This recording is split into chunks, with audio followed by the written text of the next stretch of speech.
সম্মানিত ভিউয়ার্স, আসসালামু আলাইকুম। আমি মোহাম্মদ ইনজামুল হক টিপু। আজকে আবার চলে এসেছি যুব এগ্রোর পক্ষ থেকে আপনাদের সামনে। আমার যে দেশি মুরগির ধারাবাহিক এপিসোড চলছে, তারই ধারাবাহিকতায় একটি খুবই গুরুত্বপূর্ণ বিষয় নিয়ে আপনাদের সামনে আলোচনা করার জন্য। সেটা হচ্ছে, আমি কিন্তু আপনাদের বলছি যে আমি আমার দেশি মুরগিগুলোকে, আমি যেহেতু বাচ্চা পাচ্ছি না আপনাদের মতো, তো আমি লোকাল এলাকা থেকে বাড়ি বাড়ি থেকে মুরগি কালেকশন করে আমি মুরগি নিয়ে এসে যে এই জায়গায় পরিশোধন করে আমার মেন শেডে নিয়ে যাচ্ছি। ভ্যাকসিন কমপ্লিট করে মেন শেডে নিয়ে আমি আমার প্যারেন্টস স্টক তৈরি করতেছি। সেক্ষেত্রে আপনারা জানেন যে অনেক প্রবলেম ফেস করতে হচ্ছে আপনাদের। অলরেডি আমি অনেক প্রবলেম দেখাইছি আমার সমাজ সম্পর্কে কী কী হচ্ছে। তবে এখন সবচেয়ে বড় প্রবলেম যেটা আছে, সবচেয়ে হচ্ছে মহামারী আকারে রানীক্ষেত রোগ আশেপাশে বাইরে বাড়ির যে মুরগিগুলো আছে সেগুলো আছে। তো সেখান থেকে বেশি মুরগি নিয়ে আসা খুবই টাফ এবং দেখাটা খুবই টাফ। এর জন্য অনেক স্লো ধীর গতিতে আগাচ্ছি আমি। হয়তো আর কয়েকদিন পর্যন্ত এটা থাকবে, তারপর আবার একটু ফাস্ট গ্রো করতে পারবো। আমি এর ভিতরে আপনাদের যে বিষয়গুলো নিয়ে দেখানোর চেষ্টা করব যে কোন কোন বিষয়গুলা দেখে আপনারা একটা মুরগিকে শনাক্ত করতে পারবেন স্বাভাবিকভাবে যে এই মুরগিটা সুস্থ এবং এই মুরগিটাকে আপনি নিয়ে ভালো কিছু করতে পারবেন। মুরগি, এই যে একটা মুরগি আপনি মনে করেন যে কিনবেন, সেই মুরগিটাকে ধরলেই সর্বপ্রথম দেখবেন যে একটা চঞ্চলতা, ঠিক আছে, মুরগিটা একটা চঞ্চলতা, তাকানো, চোখের আশেপাশে দেখেন একটা আলাদা একটা, এবং এই যে লতিগুলো এগুলো অনেক পরিষ্কার চকচকা, ঠোঁটটা অনেক পরিষ্কার, ঠিক আছে, ঠোঁটটা অনেক পরিষ্কার। ঠোঁট পরিষ্কারের জন্য সবচেয়ে একটা গুরুত্বপূর্ণ বিষয় সেটা হচ্ছে আপনারা যে এটার মলদারটা আছে, এই যে মলদারটা আপনারা দেখেন, আমি দেখাই। এই যে মলদারটা, এটা একদম ক্লিয়ার, যতই ইয়ে থাক এটা ক্লিয়ার থাকবে, ঠিক আছে। এই মলদারটা একদম ক্লিয়ার থাকবে, যে দেখেন পরিষ্কার, মনে হচ্ছে ইয়ে করা পরিষ্কার একদম মলদার। এই মলদারটা একদম পরিষ্কার থাকবে, এদিকে কোনো ইয়ে থাকবে না, হচ্ছে এদিকের ফোড়াগুলো আপনার ভেজা ভেজা থাকবে না, এটা একদম পরিষ্কার থাকবে, ক্লিয়ার। এবং হাত পাগুলো অনেক সুন্দর থাকবে, পা হাত পা ছুটাবে এবং মুরগিটা আপনি হাত দিবেন একটু রেসপন্স করবে, দেখেন আমি হাত দিতেছি রেসপন্স করতেছে। টোপটা খাড়া থাকবে, এটা যে টোপটা আছে না এটা খাড়া থাকবে, এবং টোপের কালারটা লাল, একটু বড় সাইজের হলে মুরগির লাল। এবং আপনারা কি করেন, মুরগিটাকে হালকা করে ছেড়ে দিয়ে দেখবেন। এখন যেমন ছেড়ে দেওয়া আছে, দেখেন ছেড়ে দেওয়া আছে, এরকম ছেড়ে দেওয়া দেখার যদি সুযোগ থাকে অবশ্যই ছেড়ে দিয়ে দেখবেন যে কোনটা ঝিম দিতেছে, ঠিক আছে। এই যে দেখেন, এরকম ভাবে যদি আমি ছেড়ে দিই, মুরগিটা যে বসলো, এই যে ছটফট করতেছে, দেখছেন এই বিষয়টা। আপনারা অসুস্থ মুরগিকে যদি এভাবে ছেড়ে দেন, ও দৌড়াবে না, ও কি করবে, এভাবে বসে থাকবে। দেখেন আমি আস্তে করে একটু জিনিসটা দেখাই, থাম। এই যে জিনিসটা দেখতেছেন, এরকম ভাবে বসে থাকবে, ঠিক আছে, ও কিন্তু হাঁটবে না। আমি এখন ধরে বসাইছি, তাই ছেড়ে দিব, দৌড় দিব।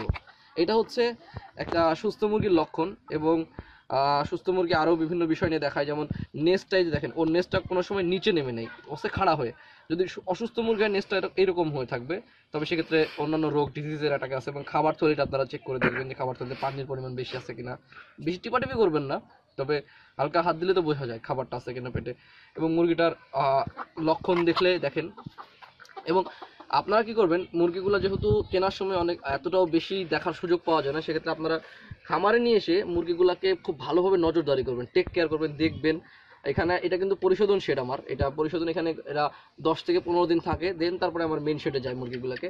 এই 10-15 দিন আপনাকে দেখাটা অনেক বড় একটা বিষয়। মুরগিগুলোকে খুব ভালোভাবে পর্যবেক্ষণ করাটা, কোনটার কোন সমস্যা পর্যবেক্ষণ করা, সেখান থেকে বাছাই করা, কোনোকে চিকিৎসা দেওয়া, সেটা কিন্তু খুব একটা গুরুত্বপূর্ণ বিষয়। তো সেটা আপনার চোখের বিষয় এবং আপনার নিজস্ব বিষয়। এই মুরগিটাকে যে দেখেন আমি ধরে রাখছি, ও ছটফট করতেছে যাওয়ার জন্য, এবং একটা চঞ্চলতা ভাব আছে, অনেক একটা ভাব দেখাচ্ছে যেন খুব একটা ইয়ের ভিতরে আছে, কি বলে, অ্যাট্রাকটিভ। দেখেন ও সাথে সুযোগ পাইলে দৌড় দিবে। এরকম একটা লক্ষণগুলো, এগুলো হচ্ছে সুস্থ মুরগির একটা লক্ষণ। গা চকচকা, দেখেন যে চকচক করতেছে, হাত দিলে একটা সফট সফট ইয়ে, এগুলো হচ্ছে এটা। অন্য অসুস্থ মুরগির পুরো থাকবে উস্কো শুষ্ক, গায়ে ইয়া থাকবে, কি বলে আপনার হচ্ছে ময়লা লেগে থাকবে। এবং এখানে অনেকগুলো মোরগ হয়ে গেছে, জন্য এরা মারামারি করতেছে, এবং অন্য জায়গার মুরগি, বিভিন্ন জায়গার মুরগি।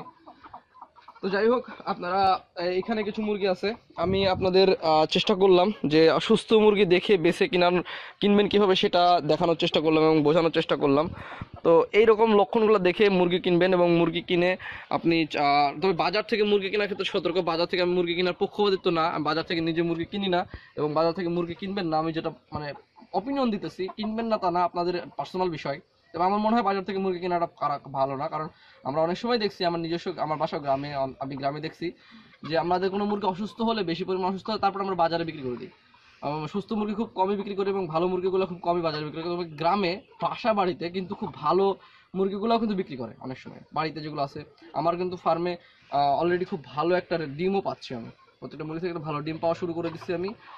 এবং আমি যদি মুরগি আরও পাইতাম, তাহলে খুব দ্রুতই হচ্ছে আহ, শুরু করতে পারতাম। তো অনেকে আমাকে কমেন্ট করেছিলেন যে ভাই কি দেখে কি কি বিষয় দেখে আমরা মুরগি কিনবো, সুস্থ মুরগি দেখে কিনবো। তো সেই বিষয় নিয়ে আশা করি যে আলোচনা করলাম। আপনার যদি আর কিছু জানার থাকে অবশ্যই আমাকে কমেন্ট করে জানাবেন, আমি সেই বিষয় নিয়ে আপনাদের আলোচনা করব। তো পরবর্তী ভিডিওতে দেখা হচ্ছে যে আমরা এখান থেকে মুরগিগুলো কিভাবে বাছাই করবো সেই সম্পর্কে আপনাদের দেখাবো।